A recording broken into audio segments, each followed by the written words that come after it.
antibiotic that is made as good in Afghanistan and Iraq. The American army uses this water, 1 atom per 100 million, to kill all the germs in a wound.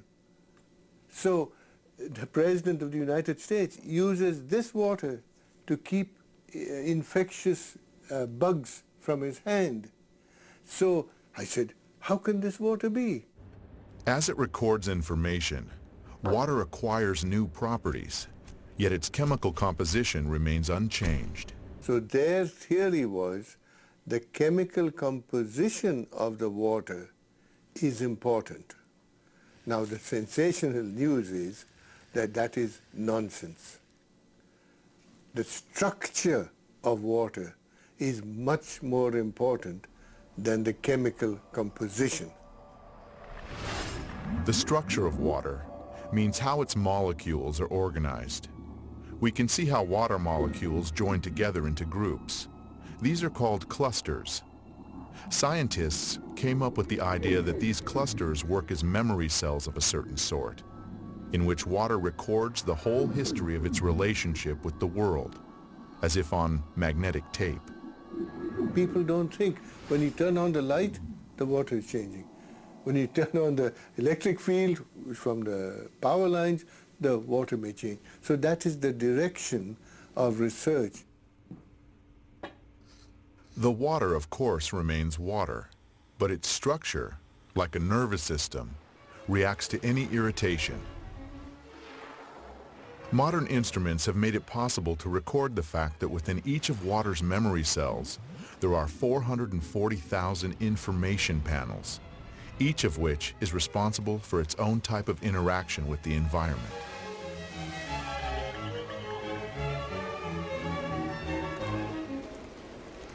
If you consider a cluster as a group of specific molecules, then it can survive only a short amount of time. But if you consider it as a structure whereby molecules can leave and other molecules come in, the cluster can last effectively for a very long time.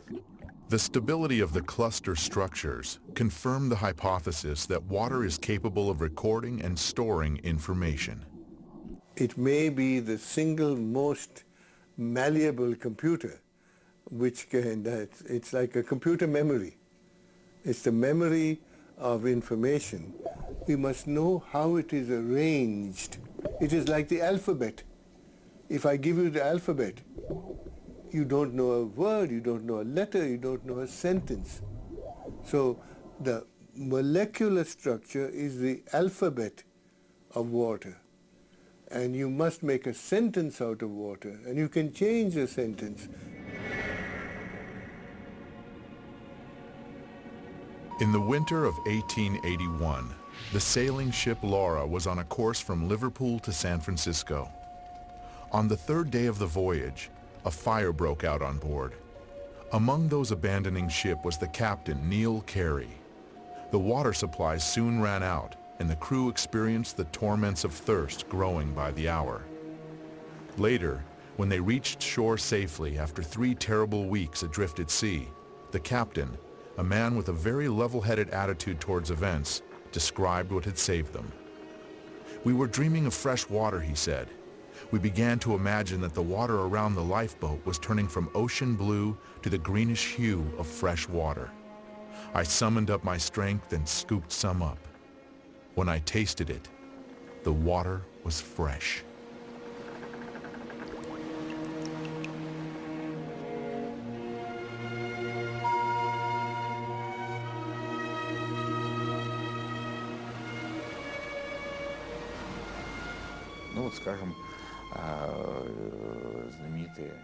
Well, take a famous event, when Jesus Christ turned water into wine. He didn't add some sugar or lactose, but he imparted an absolutely special property to the water. We have carried out many experiments on the effect that quite diverse factors have on samples of water. Magnetic fields, electrical fields, various objects, and also including a human presence and human emotions. and it became clear that positive and negative human emotions are the strongest element of influence. более сильный момент воздействия. Professor Korotkov's laboratory has conducted numerous experiments on the effect of human emotions on water. A group of people were asked to project onto a flask of water in front of them very positive emotions like love, tenderness, and concern. Then, the flask was replaced with another one, and the people were asked to project emotions of a different type: fear, aggression, hatred. After this, measurements were taken on the samples. The water exhibited changes that were clearly in one direction or another. То есть любовь. So love increases water's energy levels and stabilizes the water, while aggressive emotions reduce the energy and make radical changes in the water. I hope to show people through my research that water has a memory of its own. Dr. Emoto's laboratory does research on water samples, which are subjected to various forms of outside influence. The impressions made upon the water are recorded by swiftly freezing it in a cryogenic chamber. This is what water heated in a microwave oven looks like. This is the effect of a mobile telephone. Somebody said thank you to this water. Excuse me. You disgust me.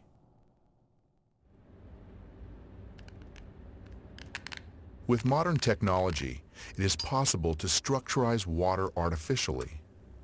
When seeds were grown under laboratory conditions using this kind of water, the soy sprouts had 6 times greater photon radiation than when ordinary water was used.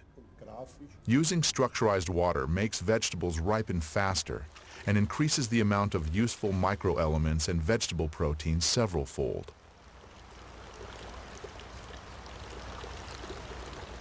If we look at the shoots, the treated ones were long, even, and strong, while the untreated ones were short, thin, and weak. If we look at the plants today, those from the selected seeds have all ripened, but the ones from non-selected seeds have not. We have to say that using structurized water really does affect the growth of vegetables and fruits. For the purposes of irrigation, 20% less of this type of water is needed than when using ordinary water. No fertilizer was added to the soil or the water. The chemical composition remained the same, H2O. The only thing that had changed was its structure. At the present time, scientists can answer the question of how this happens, but science does not yet have an answer to the question of why. Depending on age, a human being is made up of 70 to 90% water. An adult drinks approximately 2.5 liters of water each day in order to sustain his normal life functions. Another 1.5 liters is absorbed through the skin during bathing or showering. Water makes a long and difficult journey before arriving in our homes. It used to be common knowledge that a settlement could only occur where there was a natural source of water. Today, whether or not there is water in a place is of no importance, because we transport water for thousands of miles using high pressure.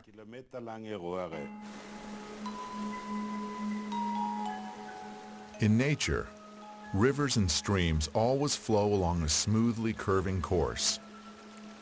But any water supply system has multiple right-angle turns.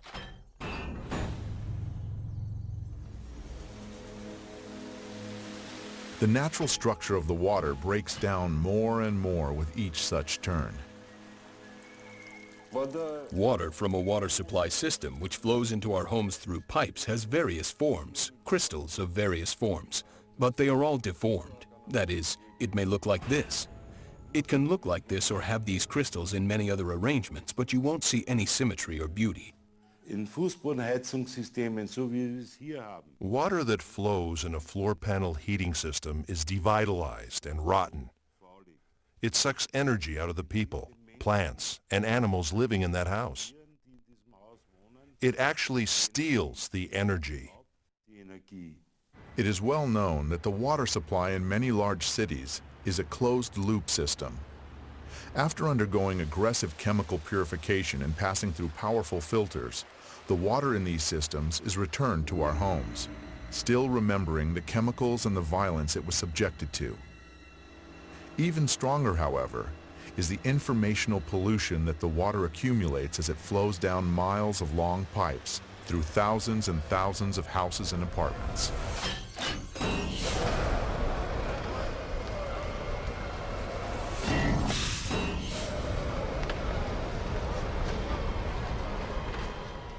Und unsere geistige Verschmutzung, die wir dem Wasser geben. We pollute water spiritually, and this happens on a huge scale. Why? The water adopts all of the hatred, all of the malice, the stress. The water is almost dead by the time it enters our body. Ist schon fast tot, wenn es bei uns ankommt.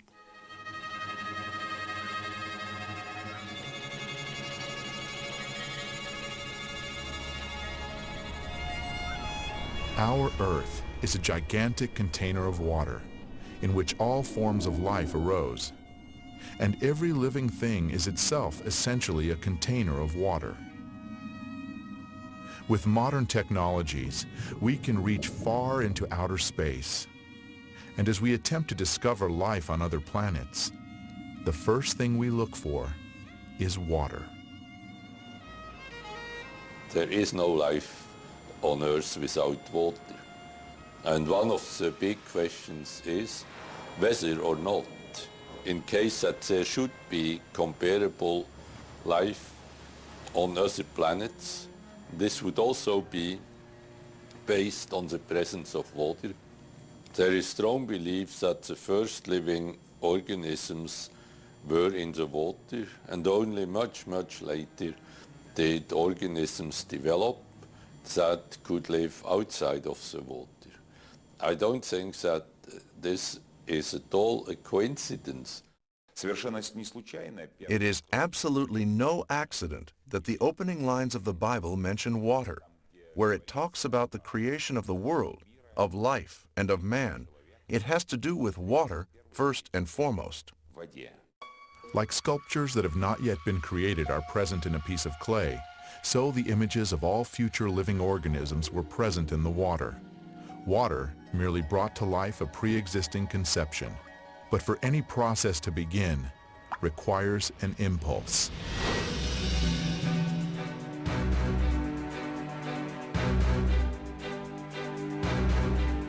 Wise men of ancient times believed that the impulse for life to arise was a primordial divine spark.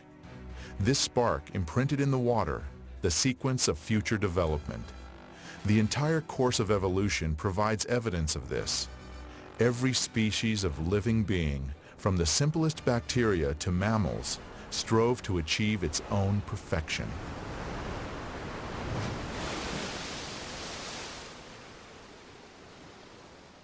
Science most likely will never find out the exact process by which Adam was created, what went with what, and in what proportions. But the Quran, for example, says that water played a part in this by the will of God. I think that scientists should look more closely at how water interacts with their molecules. At a molecular level, it creates the structure of DNA. We wouldn't have the DNA helix without water. It creates the structure of proteins, so our bodies wouldn't work without the water. Every seed, every embryo begins its life exclusively in water. Amniotic fluid plays a role in the embryo's development and preservation. It is the surrounding water, like a universal computer, that reveals any biological program, and thus water is also the only thing that can change it. The preacher wrote long ago, "Is there anything whereof it may be said, See, this is new? It hath been already of old time, which was before us. And Jacob took him rods of green poplar, and of the hazel and chestnut tree, and pilled white strakes in them, and made the white appear which was in the rods. And he set the rods which he had pilled before the flocks, in the gutters, in the watering troughs where the flocks came to drink, and the flocks conceived before the rods, and brought forth cattle, ring-straked, speckled, and spotted. We subjected water to super-weak magnetic field impulses. These fields are tens of thousands of times weaker than the Earth's natural magnetic field. That means they are negligibly small from the standpoint of modern science. Fish were introduced into water that had been treated in this way, and the fish soon produced an unusual hatch of small fry. They differed radically from other fish to which they were related, though they looked as much alike as twins.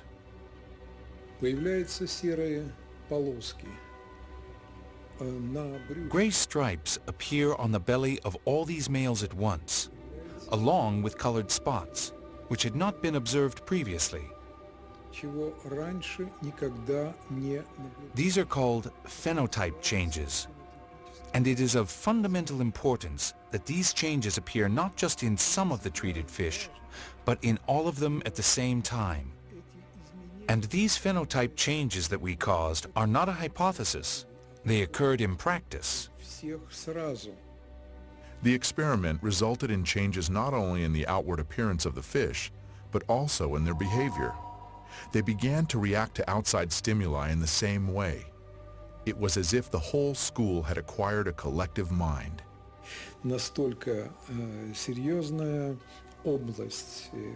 A whole important area of problems came up, which had not been studied whatsoever.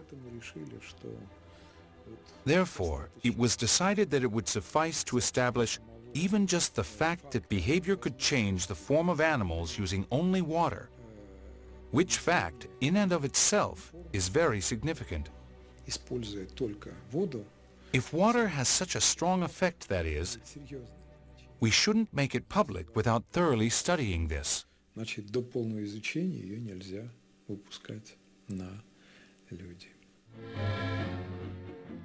In 1932, sensational news traveled around the world. The American physicists Harold Urey and Albert Osborne had discovered that, in addition to ordinary water, heavy water also exists in nature. Deuterium-2O. The splitting of deuterium was the basis for creation of the most destructive bomb, the hydrogen bomb.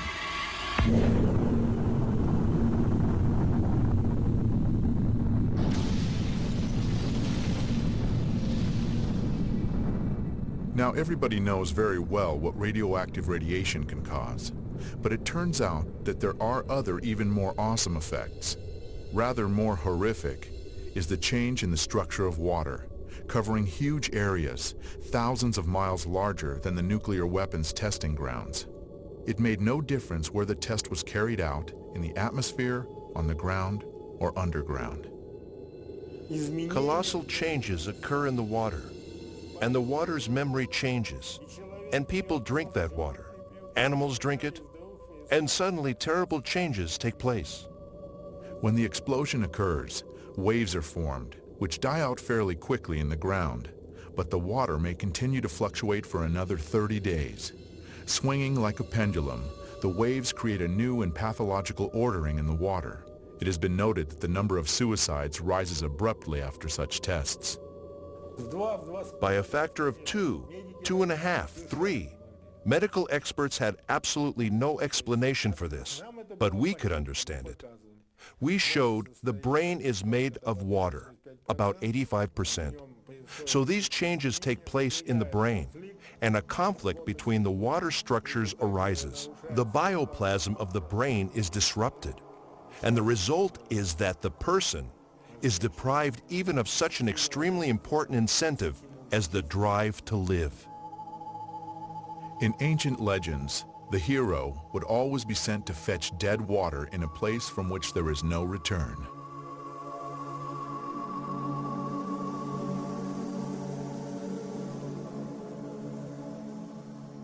According to tradition, the only sea on earth in which there is no life came into existence where the destroyed cities Sodom and Gomorrah had been located, the Dead Sea.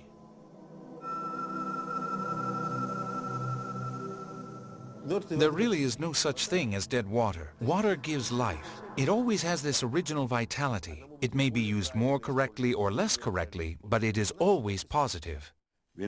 How a person handles water, if he approaches the water with good thoughts or blesses it and says thank you to it, the quality of the water will improve, and the water will have a positive effect on a person and his body.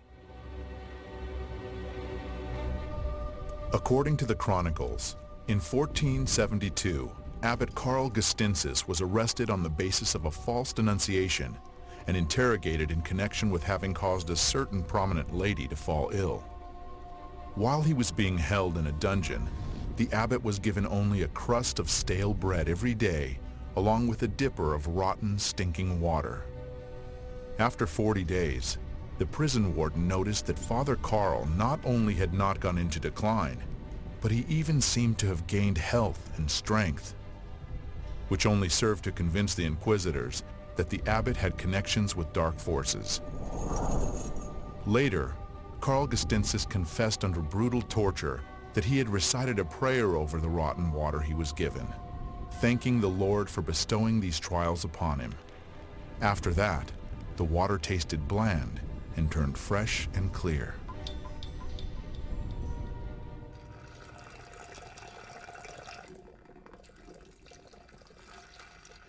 We have 2 containers of emulsified crude oil, which is a byproduct of oil production, a stable combination of water and oil, which remain bound in this state for years. The test sample is irradiated. The element will treat 1 container for 7 days, making the water molecules lessen their contact with the oil molecules.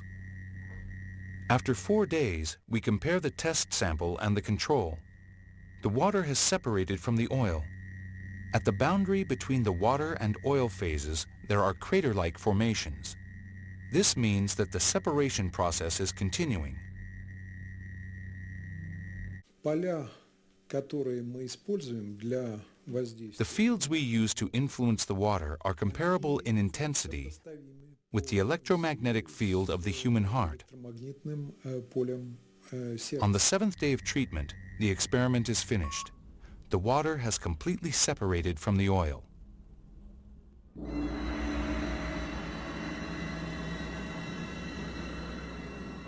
Experts estimate that oilmen have accumulated around 1 billion tons of emulsified crude oil. It cannot be used for industrial purposes. Ultimately, they get rid of the emulsion, pouring it right onto the ground. And then, horrible sludge lakes are formed in the oil fields.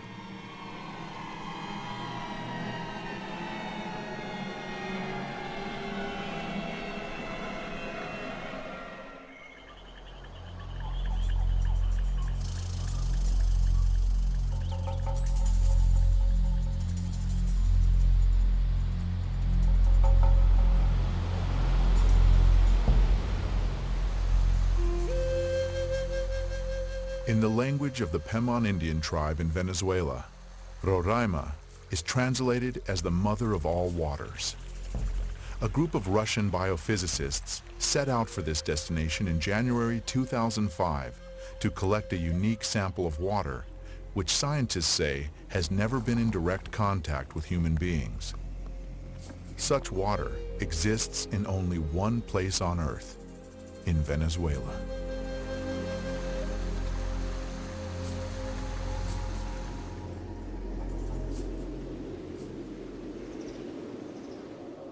According to one hypothesis, a continent called Gondwana existed in the southern hemisphere during the Paleozoic era. Powerful tectonic processes occurring in the Earth's crust 3.5 million years ago split it into several parts. As a result of these changes, some segments of the continent sank, while those resting on granite substrates remained at their previous level. Elevated plateaus were formed, which the Indians called Tepuis, meaning pillars. Roraima is the largest of them. Это настолько отдаленное место. It's a really remote place, very hard to get to. 3 days of travel through the savanna and then the jungles. Then you climb an 800-meter wall. It takes a certain amount of enthusiasm. Therefore, we can say that the water we have there is in a unique, virgin state. Воду в ее девственном, уникальном состоянии.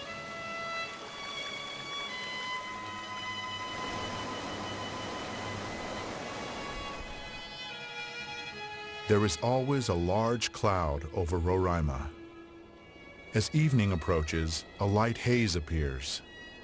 When the moon comes out from behind the mountains, the mist begins to glow with an even blue light. And in that light, it is visible how fine droplets of moisture are hanging in the still air. The slightest breath of a breeze, and this watery dust forms into drops. This is the origin of the rain which rushes down in countless waterfalls.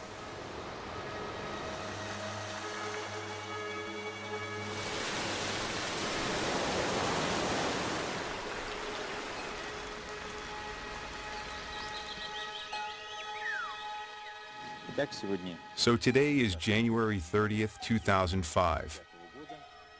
Water collection number 16. Then we shall pack it all up in foil, and in this form this water will hold its energy for several days with the air of these places.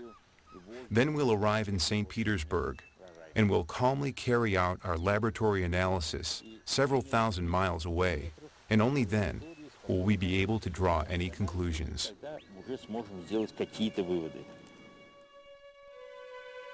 Professor Korotkov's laboratory has developed an instrument that can determine the energetics of water. It works on the basis of the Kirlian effect. Everything that enters a strong electromagnetic field begins to emit light. The greater energy the object possesses, the brighter it shines. The water from Venezuela was compared with ordinary drinking water.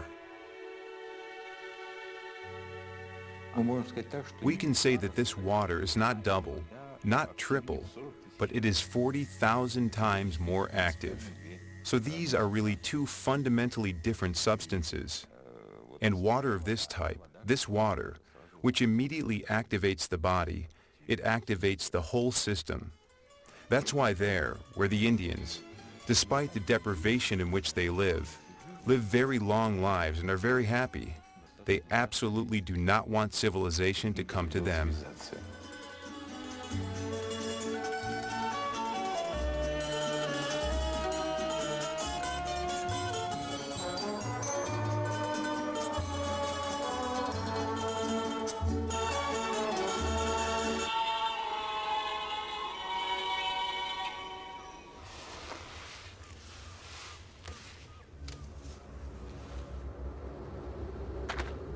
In the late autumn of 1632, a poor farmer named Gens from the village of Enningen in Hessen, an orphan who didn't remember his parents or where he was born, set off for southern Italy to seek a better lot.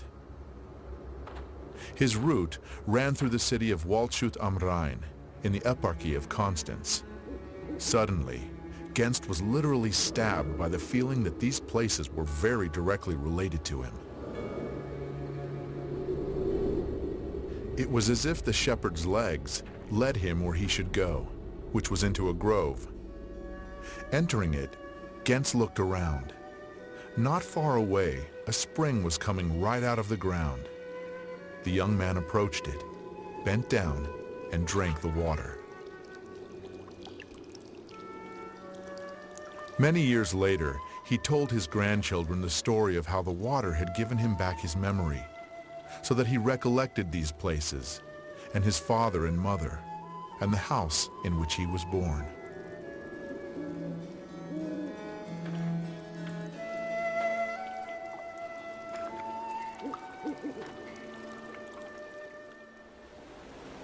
Modern science maintains that the water structure of each person's body is identical to the structure of the water in the place where they were born. Therefore, our internal connection to our place of birth is preserved throughout our life.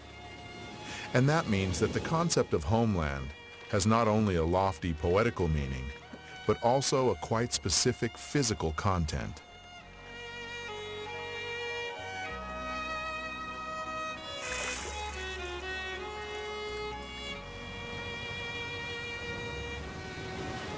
Nowhere in the world is water the same. Breaking its way to the surface through minerals and ores, water assimilates the vibrations of the soil and information about its specific biological and energetic features. We tested a sample of purified municipal water, which is sold in large bottles, and the producer puts a label on them which says it is the best water in the world, but it is empty and dead. True, it's pure and it's good, and some minerals have been added, but this is dead water in which there is no energetics and there is no life. Most likely, people do not sense any particular difference between naturally pure and artificially purified water. But any animal will always choose water from a spring, because this water is loaded with natural energies.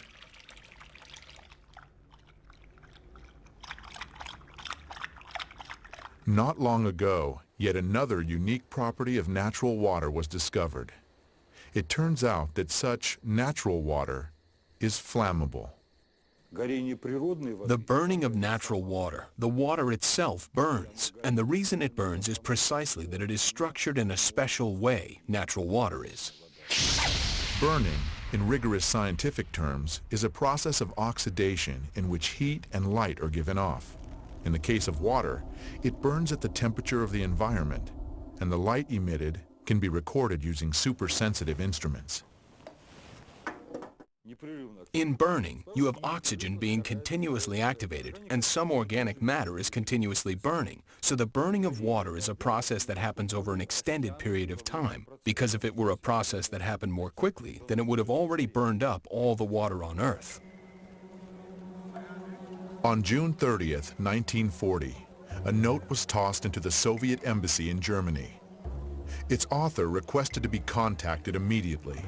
"If this does not happen, my work with Heydrich will go to waste," wrote Agent Willy Lechman, codenamed Breitenbach. He hastened to report on secret testing facilities and work being done on making synthetic gasoline from brown coal using water. Back in 1913, Kaiser Wilhelm had ordered Franz Fischer, a leading chemist, to make sure Germany had liquid fuel supplies. Not having its own oil could put Germany in a weak position in the impending war. By 1941, German scientists had succeeded in obtaining fuel by hydrogenating coal. This fuel, however, was 10 to 12 times more expensive than natural fuel refined from oil, and it was of such poor quality that it badly damaged the military vehicles in which it was used. After the war, these efforts to produce fuel using water were abandoned as futile.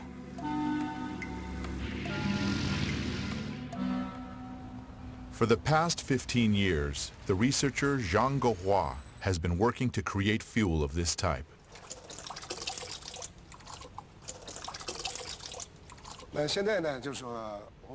Now we shall demonstrate for everyone the process of preparing emulsified diesel fuel and show its two aspects. One aspect is increased energy, and the other is reduction of exhaust gases. This is fuel taken from an automobile. Structurized water. If we take the proportions, it is 79% diesel fuel, 20% water, and 1% emulsifying agent. What was added here is water. Zhang shows us that what is added to the fuel really is water. Now we shall add the 1% emulsifying agent. An emulsified solution resembling milk forms immediately. We pour the emulsified fuel into the car and use it for propulsion. Measured over the long term, there was a 5% increase in power, with over 20% fuel economy. Our government views this as very important.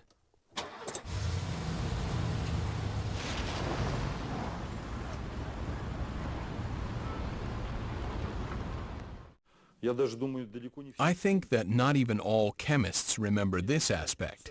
If you take gasoline and completely dry it out, it always contains some quantity of water. And if you give it a special treatment to remove all of the water from the gasoline will not burn.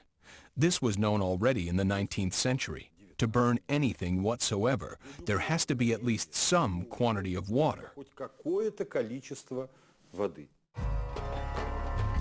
Water has a direct effect on our brains. There is a legend among the Persian Sufis. Once upon a time, a wise man said that the day would come when all the water in the world, except for what had been specially collected, would disappear. And then different water would replace it. But anyone who drank the new water would lose his mind. Only one man took the prophecy seriously and began to store up water. But the day that had been predicted did come, and every body of water emptied out. The man who had listened to the wise man drank water from his supply. And then the bodies of water and wells filled up with water again. People thirstily drank this water, and every one of them went crazy. But the man who had listened to the wise man continued to drink water only from his own supply and kept his sanity. And he was the only sane person left among the madmen, and therefore he was called crazy.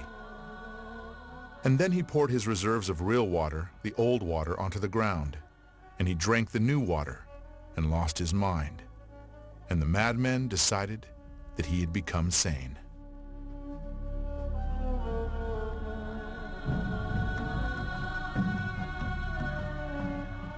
A major part of our brains are water. So the water and the easy movement of the water molecules and so on will leave part of that imprint. So yes, to some extent, the water is implicated in the patterning of the information in the brain. Now when you look at organs, say the heart or the lung or muscles or the brain, then all that you can see in a simple NMR experiment is the water in these organs. The water, your head is full of water. There is nothing else but water, almost. Let's imagine that here we have a human being, and here we have water. This water contains many different types of information. If we introduce this water into the human body, then that human body will assimilate this information, which may change the person's characteristics. Human being, and that may change. Let us see how this type of water affects human blood. The doctor is drawing blood from a patient's finger. Using a special microscope, we shall be able to see the condition of her body from this drop.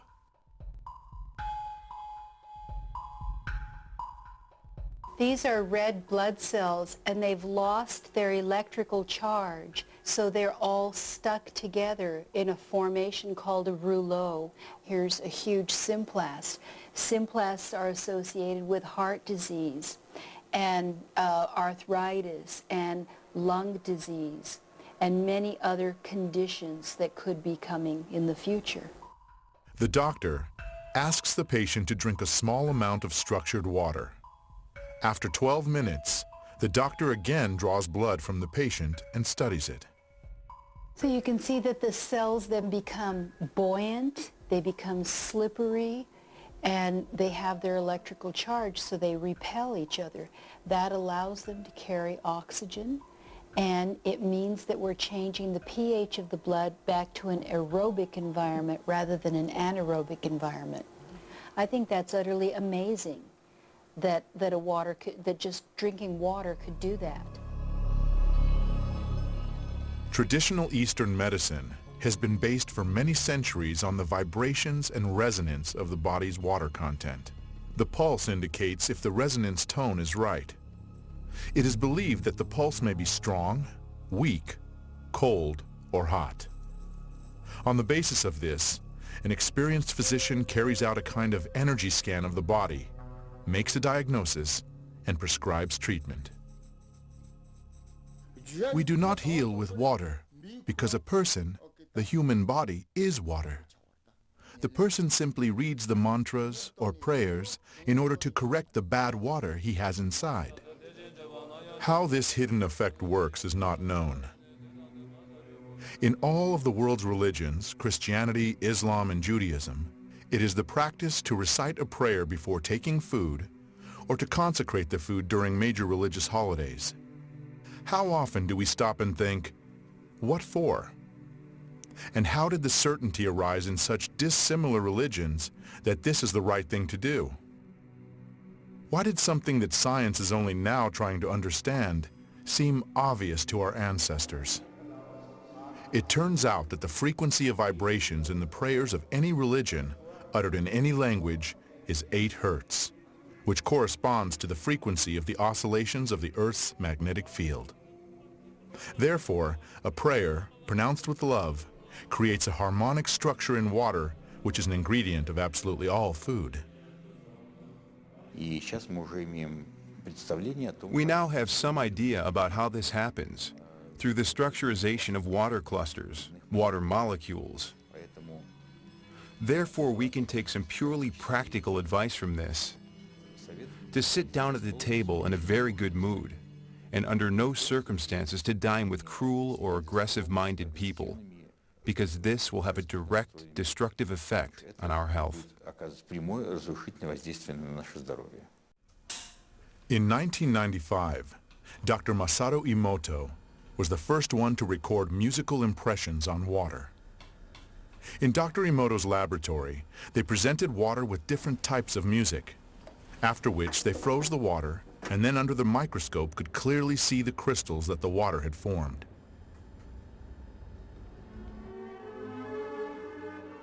Here is what the music of Bach looks like.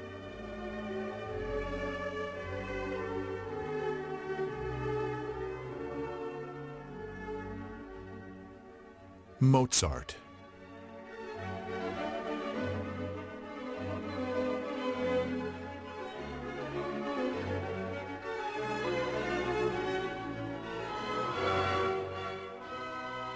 Beethoven.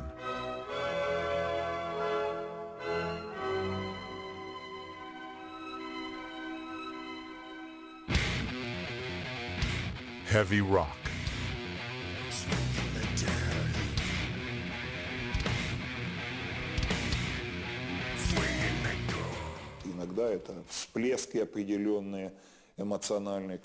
Sometimes it's just certain eruptions, emotional ones, which cause such absolutely negative results.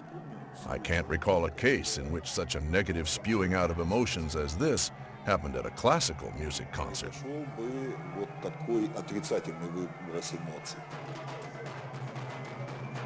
Experiments show that aggression causes a sharp change in water's memory.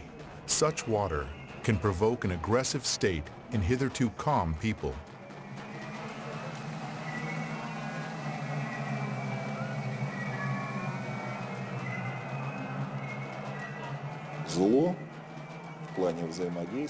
Strange as it might seem, evil interacts more easily and simply. Apparently, this has to do with the sensitivities of human beings who always feel negative things more acutely.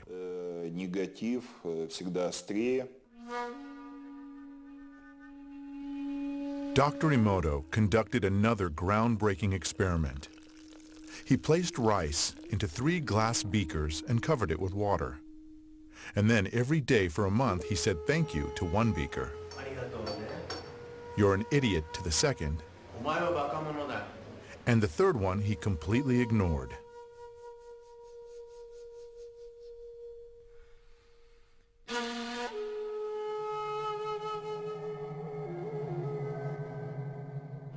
After 1 month, the rice that had been thanked began to ferment, giving off a strong, pleasant aroma.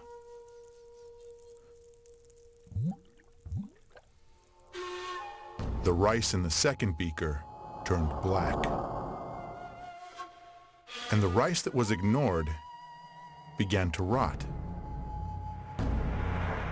Dr. Emoto feels that this experiment provides an important lesson, especially with regard to how we treat children. We should take care of them, give them attention, and converse with them. Indifference does the greatest harm. It may not always be easy to do, and almost always it takes practice. Practical experience show that hatred, rage, and even annoyance not only exert a destructive influence on other people, but they also give feedback. Das beginnt geistig in Gedanken, wenn man negative Gedanken aussendet. Intellectually, at the level of thoughts, a person who sends negative thoughts is polluting his own water, of which his body is 75 to 90% composed, and giving it a negative charge. Dieses Wasser negativ belasten. Many laboratories around the world have repeatedly carried out an experiment that produces similar results. Water from a single container was divided into 2 portions. One part was subjected to an outside influence that changed the structure and properties of that water. The water in the second flask acquired the same structure and the same properties after a certain period of time. Even if the 2 portions of water were a significant distance removed from each other. The water has very important photographic memory, we can say that, and also you can imprint it with very subtle energies, even from 10,000 kilometers. Does that mean that remote communication occurs between human beings, who are essentially structures composed of water?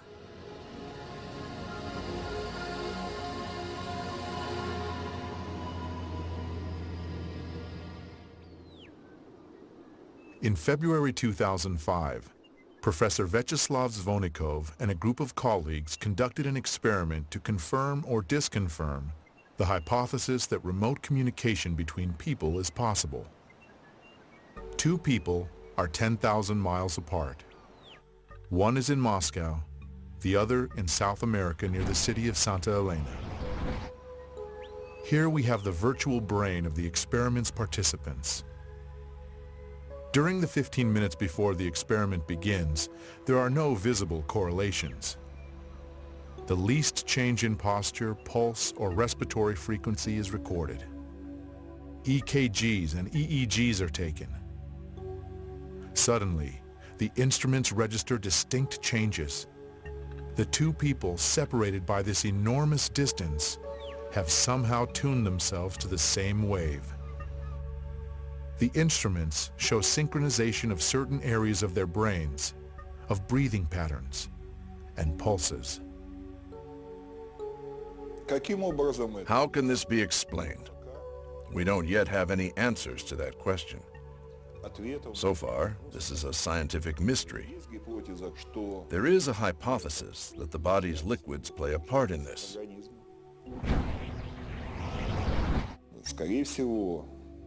Most likely, and we do have a good deal of data to confirm this, liquids within the body also carry out a sort of information transmission function. So therefore our actions every day is very important.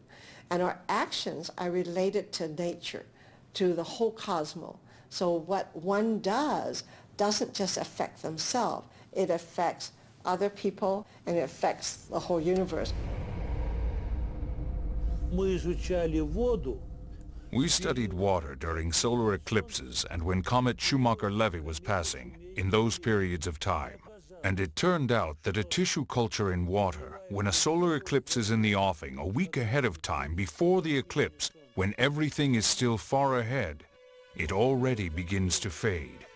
The water showed a direct connection to the event.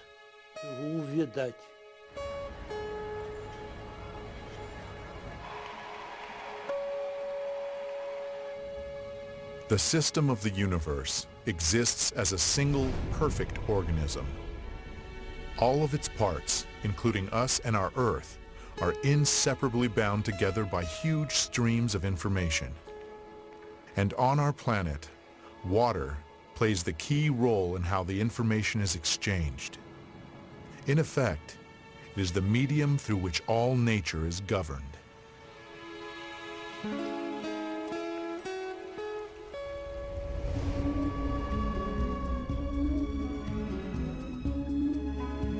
The Chinese chronicles tell about the Taoist hermit Shang Xun, who is known to have met repeatedly with Genghis Khan for lengthy conversations.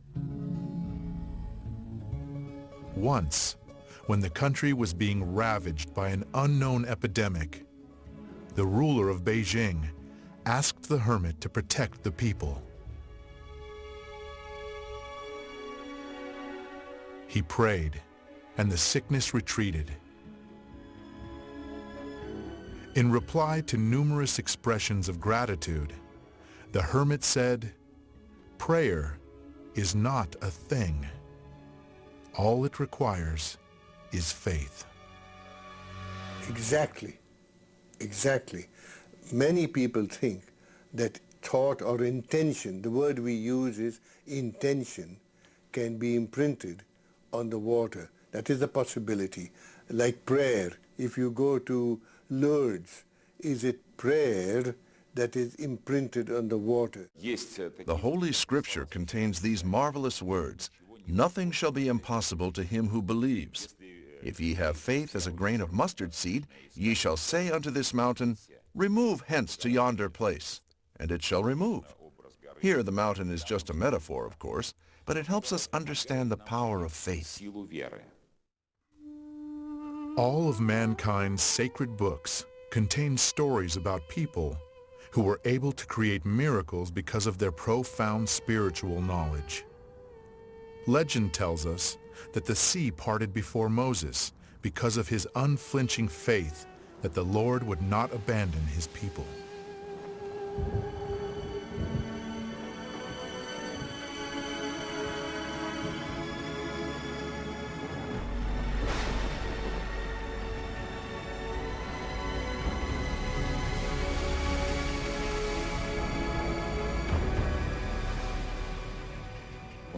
We have totally indisputable evidence that prayer influences sick people to get better. And it's caused absolutely fantastical recoveries, such as the spread of gangrene suddenly stopping in a person who already had it. With holy water, when it is poured over sick animals or a dying plant, they revive. Those are the facts, and no physical chemist currently is able to understand it. They simply can't. January the 18th. It is the eve of the Orthodox Feast of the Epiphany. 2 flasks are filled with ordinary tap water. Early in the morning, one of them is set inside the church, near the vessel over which the sacrament of sanctification is to be performed. Every year on January 19th, the faithful and even non-believers hurry into churches to pick up some of the baptismal water. It is believed to possess extraordinary properties. In order to confirm or refute this, the 2 flasks were taken to the laboratory for study immediately after the service. Here, the water was frozen in a cryogenic chamber and photographed under the microscope.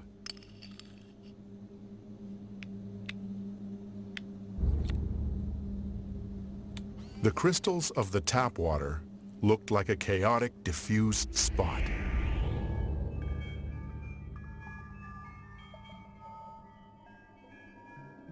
While the water that had been in the church had the rectilinear symmetrical form of a 6-pointed star.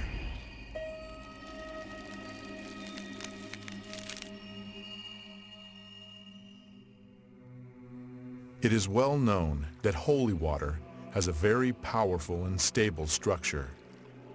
This water can pass its properties.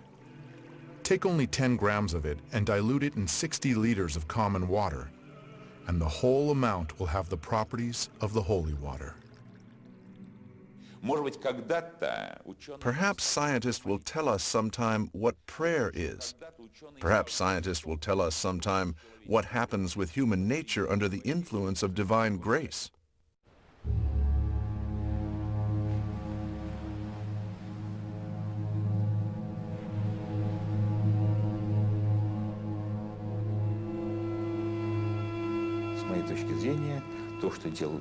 In my view, what Jesus did represented an informational influence on the water. He acted with his spirituality. He acted through higher spiritual powers. And it is now quite reasonable to imagine changing water in such a way that it would become fairly firm.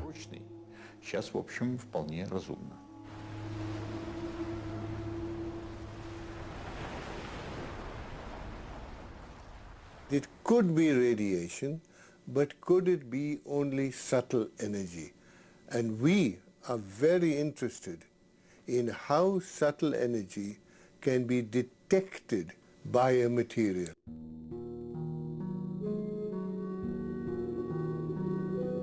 In our time, everybody is sure that weather on the planet is determined by cyclones and anticyclones. We accept the weatherman's daily forecasts as inevitable. Actually, we are waiting for water to make its appearance. Evaporating and turning into whimsical clouds and towering thunderheads, it creates the architectonics of the sky. The countless shades of sunrise and sunset, the rainbows that shoot across the sky, all of them result from the refraction of light rays by the moisture in the atmosphere. Clouds carry this moisture over great distances, and it spills down as rain. Rain, hail, snow and mist, winds and storms, gales and hurricanes. All of these complex processes depend on water's mood. We try to second guess how it is going to behave, and where on the earth it will bestow its favors, and where it will unleash its wrath. The most we can do is to observe these processes from space, but only observe them. But how alluring the thought is of subjugating the weather. What a sweet bait that is for human vanity.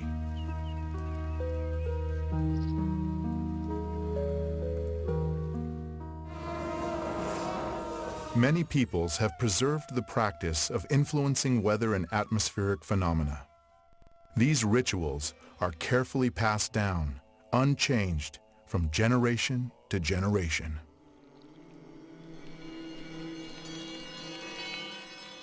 If my tributes have been convincing enough, if I have chosen the right time and the right place, and have recited the mantras correctly, and from a pure heart, then the Lord of the water gives us water.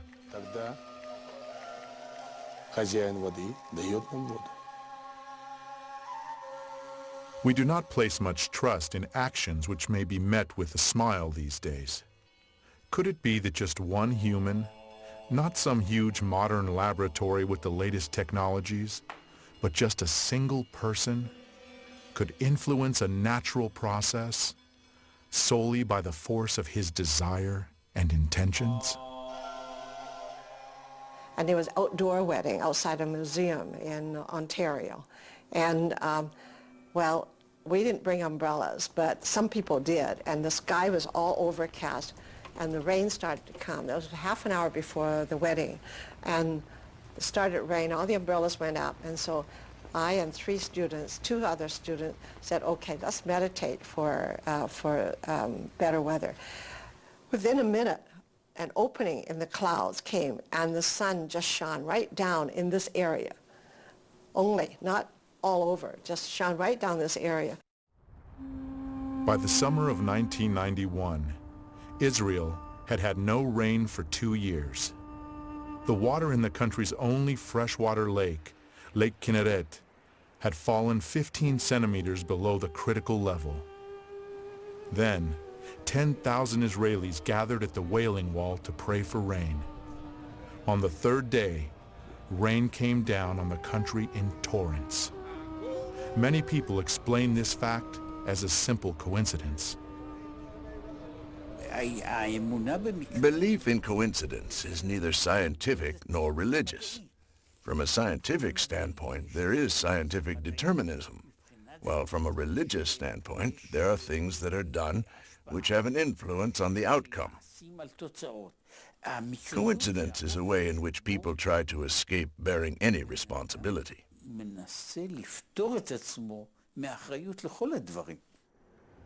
Just as the cry of a bird in the mountains can cause a powerful avalanche, or the motion of a butterfly's wing can change the weather over an entire continent, likewise, people can launch global processes solely by the power of their thought.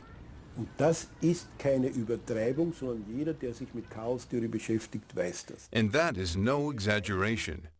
Not a single scientist who is familiar with systems theory doubts that. It is entirely a question of waiting for a moment when the system is in a state of instability. In a phase of instability, the motion of thought alone is sufficient for the system to start to change. Und es kommt zum Wechsel eines ganzen Systems.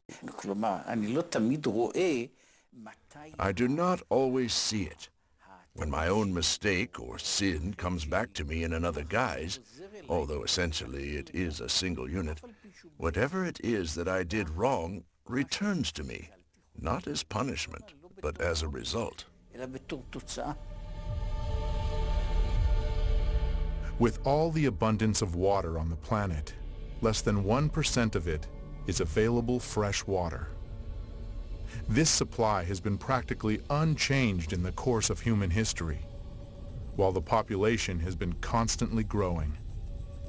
The world has never seen as many people as there are on the planet today, 6.5 billion. There would have been enough fresh water for everybody if it were not for the severe attack of the human civilization.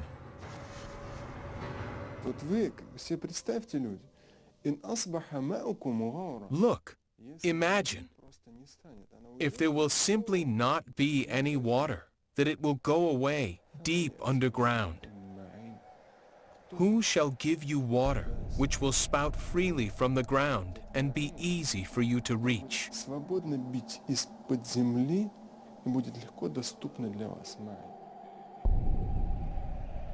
Today, more than 1 billion people of the earth lack access to safe drinking water. Over 5 million people, half of them children, die from this reason each year. This is 10 times more than perish from wars each year. If this problem is left unsolved, water may become a source of international conflict in the 21st century. Already now, it is gradually attaining the status of a base resource, which is beginning to figure in the political dialogue among countries and peoples.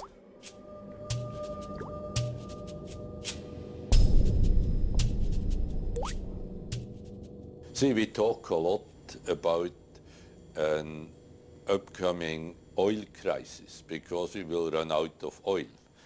But I think it is even more important that we worry about the water, that we don't run into a water crisis. According to UN data, around 10 million tons of oil annually pours into the world's oceans. Along the U.S. Atlantic coast are buried 90,000 containers of radioactive waste with 100 kilocuries of activity, while the European part has 500 kilocuries. Countries with sea access dump industrial, construction, and radioactive waste into the ocean. As it is dumped and descends through a column of water, some of the polluting substances dissolve and change not only the quality of the water, but also its memory. The ocean is also still capable of erasing these memories because of its salinity. But nonetheless, the dilution effect is there. It also needs to be discussed and studied. Because at very great levels of dilution, sometimes the memory begins to have even a stronger influence than at slight, so to speak, levels of delusion with high concentrations. We have to pay attention to this. This is a very difficult period of our planetary existence. Today, we've already plowed up all the lands possible, and we've lost 33% of our green covering and half the plankton in the ocean. So the problem might seem to be far off, but there is water everywhere. In the past year, the temperature of the cold deep-sea waters under the Gulf Stream fell by 1 degree. In the past 9 years, the rate of melting of Greenland's icebergs has tripled. In the past 30 years, the destructive force of hurricanes has doubled. The number of natural disasters is rising. In the decade from 1973 through 1982, 1,500 disasters occurred worldwide. In 1983 to 1992, there were 3,500. In 1993 to 2002, there were 6,000. 226,000 people died or disappeared during the December 2004 tsunami in Southeast Asia, while 500,000 were left homeless.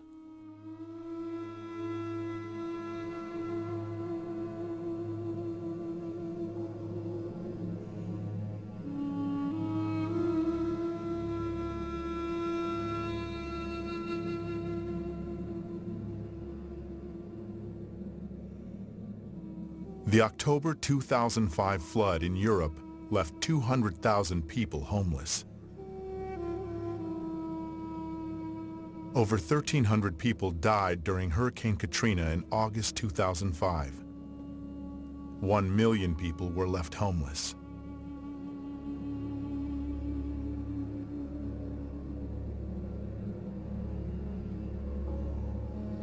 Almost 4 million people have died in natural disasters during the past 30 years, while 4.5 billion people were affected.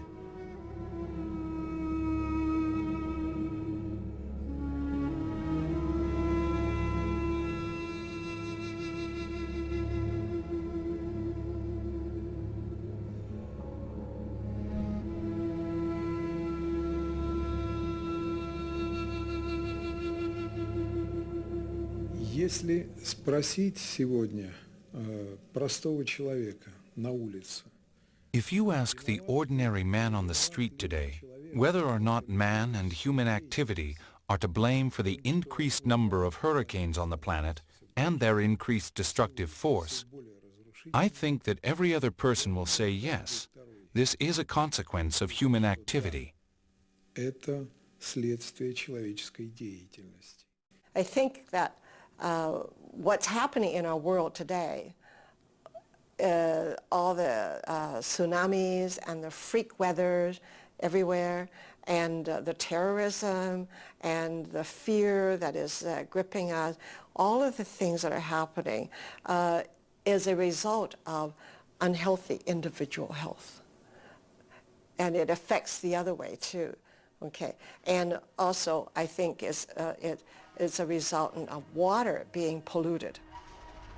The phenomenon of structural memory enables water to take an impression of everything that happens around it and to connect all living systems together. And each one of us is a link in an endless chain of information transmission. But, in addition, each of us is also a source of information. Every one of our actions, a thought, an emotion, an uttered word, separates from us and becomes part of the overall energo-informational environment. Informational dirt is poisoning the water, accumulating layer by layer in its memory. If that process were to continue endlessly, the water could, in essence, lose its mind. But it is endowed with a self-cleansing capacity. This occurs at the moment of phase transition, when it vaporizes, and then condenses and falls as rain, or when it freezes and then melts.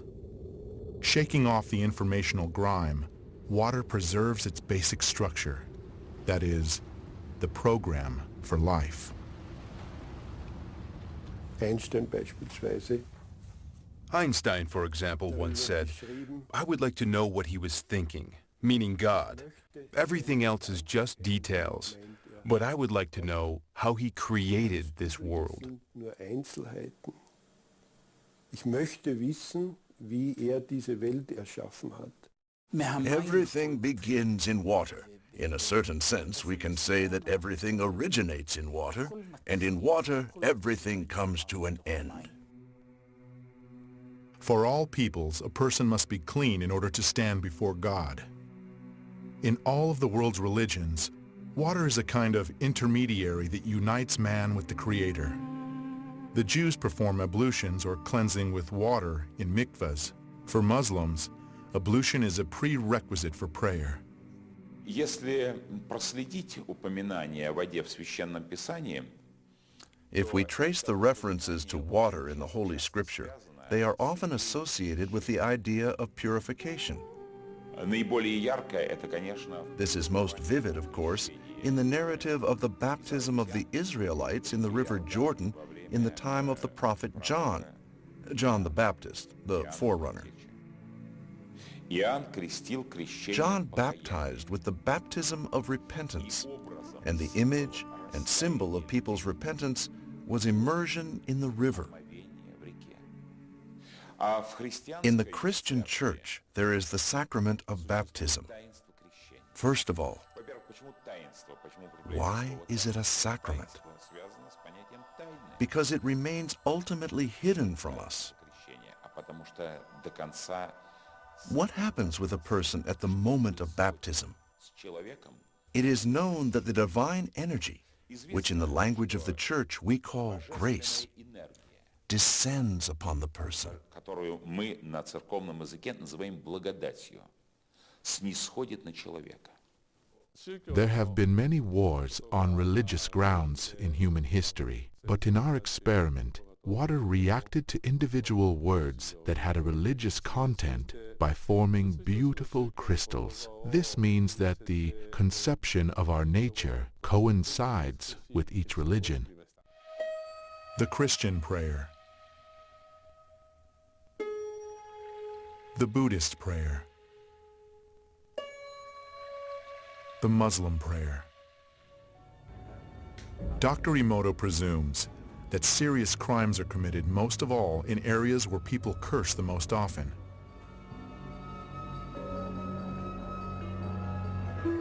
Idiot. I hate you. Laboratory containers of water were inscribed with hieroglyphs denoting words and the names of well-known people.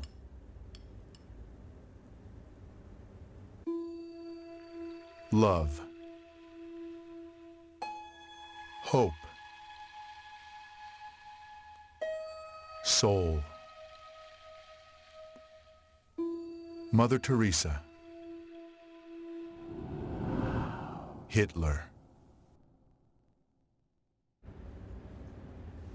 Dr. Emoto's numerous experiments aimed at finding the word that cleanses water most powerfully have shown that it is not just one word, but a combination of two. Love and gratitude.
The universe was created by the Absolute, by the Source that produced all of which exists, all its material manifestations.